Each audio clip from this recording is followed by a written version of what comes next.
Hi guys! Welcome back sa aking channel. Ang video na ito ay tungkol sa pangangati ng ating down there.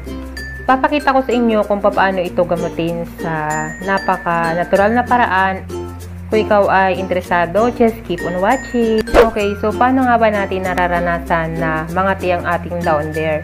Okay, normal lang ito para sa ating mga kababaihan, lalo na kung gumagamit tayo ng mga mababangong sabon or di kaya na-irritate tayo sa mga napkin na ginagamit natin, sa mga panty liner.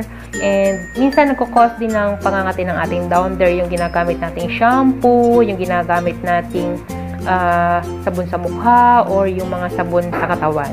Yun yung nagkukos ng ating vaginal infection. Okay, so meron akong dalawang way kung paano magagamot ang ating vaginal infection or yung pangangati ng ating vagina. So, meron tayo ditong natural remedy, which is yung bawang remedy. And yung isa naman na ginamit ko is yung anti-fungal cream.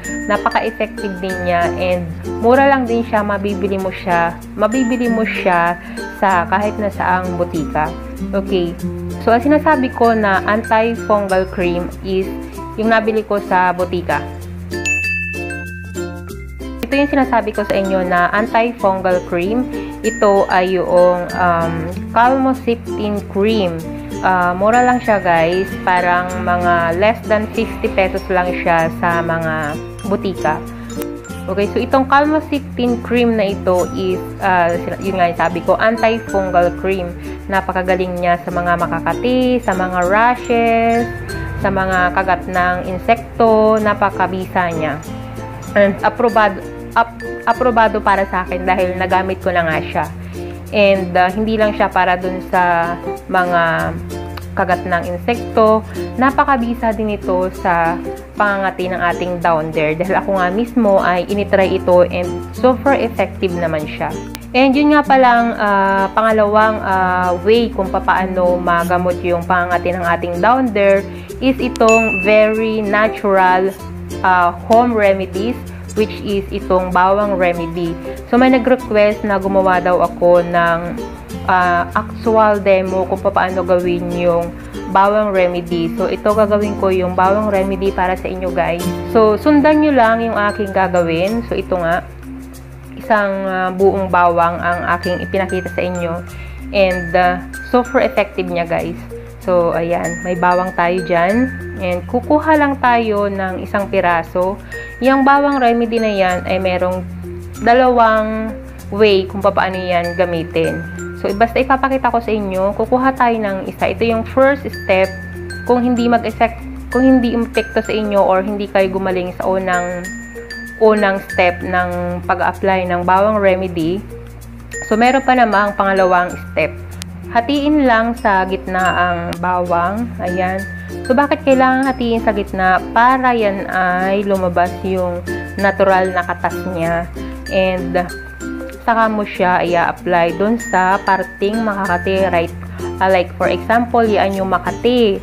Ayan, actual demo. So, ikukuskus mo lang siya dun sa makakating parte ng ating katawan. Like, yun nga yung ating down there nangangati. So, applyan mo lang siya bago matulog and kinabukasan mo na siya huhugasan. Okay? Hindi mo kailangan hugasan agad. Pagising sa umaga huhugasan. Okay?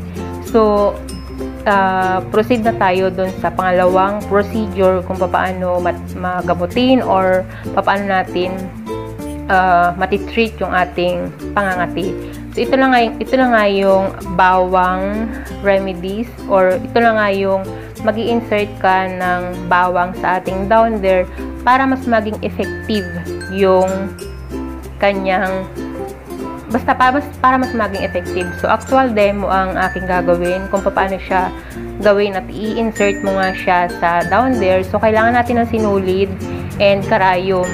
Kailangan kasi nating tusok-tusokin yung bawang para again lumabas yung kanyang juice and yung juice or yung katas ng bawang yung makakagamot sa ating pangangati dahil ngayon ay fungal, kumbaga fungal infection.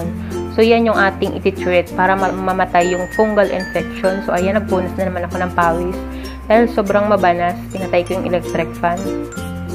Okay, so, di ba, na tusok-tusok na natin yung bawang. And, kailangan naman nating lagyan ng tali para pag-insert natin, meron tayong hawakan and para madali siyang maaalis. So, ganyan lang yung gawin nyo. Tuhugin lang yung bawang ng ganyan para magkaroon tayo ng hawakan. Okay, so, make sure na malinis yung kamay, malinis yung pinantusok na karayom, malinis yung sinulid, of course. And, ayan. Ganyan yung hitsura niya. Dapat ganyan yung hitsura niya, guys. So, again, yan ay gagawin bago matulog. Hihiga ka na lang, hindi ka na dapat babangon.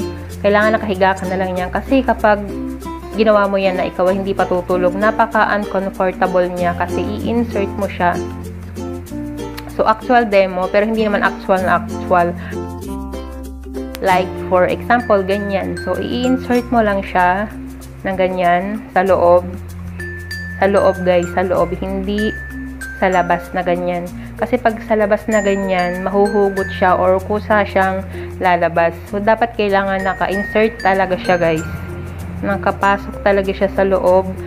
Hindi ka naman matatakot na baka hindi mo siya makuha kasi nga meron siyang sinulid na hihilahin mo siya pagkatapos or hihilahin mo siya kinabukasan pagising mo. Okay? So, ganyan yung sinasabi ko kung paano mag-insert ng bawang sa ating down there kung tayo ay nangangati. Okay? So, naiintindihan nyo na ba kung paano gawin itong bawang remedy na super effective niya, guys. Talaga, promise. One time ko lang siyang ginamit and gumaling na yung pangangati ng aking down there. And, yeah, so, voice over nga pala ito kasi yung mic na ginamit ko is hindi pala naka-on. So, kailangan kong mag-voice over. So, anyway, guys, may mga nagtatanong nga pala kung itong natural remedy na ito ay kung pwede raw sa buntis. Pwede naman siya sa buntis. And may nagtatanong din kung mahapdi daw ba ito, kung ano yung pakiramdam kapag nag-apply ka nito. Sa aking experience, ang pakiramdam ko nito is napakasarap sa pakiramdam. Kasi diba, yung pakiramdam na nangangati ka, sobrang kati. And kapag ini-apply mo ito sa ating down there na nangangati, sobrang sarap niya sa pakiramdam dahil parang mainit-init siya. So, nagiginhawahan ka. Eh, hindi mo mararamdaman yung pangangati dahil doon sa katas ng bawang, parang naiibsan yung pangangati ng ating down there. Okay? So, kumbaga parang napupuksa yung fungal sa ating down there. Okay? So, sana naintindihan nyo kung paano ko ini-explain or kung paano ko ginawa itong home remedies, which is itong ang bawang remedy. So, maraming salamat sa panonood. Hanggang sa muli. Bye!